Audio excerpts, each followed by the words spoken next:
Le président de la République envisage de rallonger le temps de travail, si l'on en croit les fuites après l'annulation de son discours lundi dernier.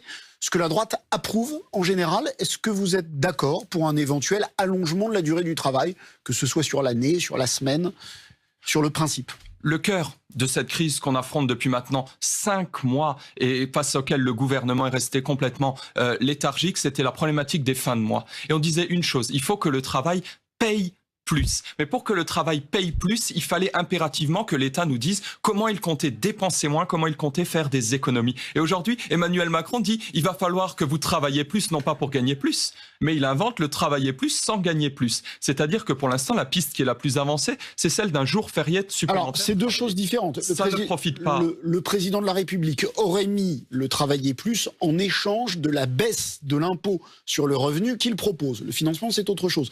Qu'en pensez-vous ? Je pense que c'est un jeu de bonneteau fiscal, c'est-à-dire que personne ne gagne. On vous donne un peu sur l'impôt sur le revenu, mais d'un autre côté, vous devez travailler pour renflouer les caisses de l'État à une hauteur supplémentaire de ce qu'on vous donne. C'est toujours la même chose avec Emmanuel Macron. Il reprend plus de l'autre main que ce qu'il vous donne d'une main. C'est exactement du François Hollande bis. Ce qu'on voulait, nous, c'est que les gens, peut-être, ils doivent travailler plus et pouvoir travailler plus avec la défiscalisation des heures supplémentaires, avec un certain nombre de choses, mais pour que leur pouvoir d'achat s'améliore et qu'ils aient la possibilité de vivre mieux des fruits de leur travail. Mais alors la baisse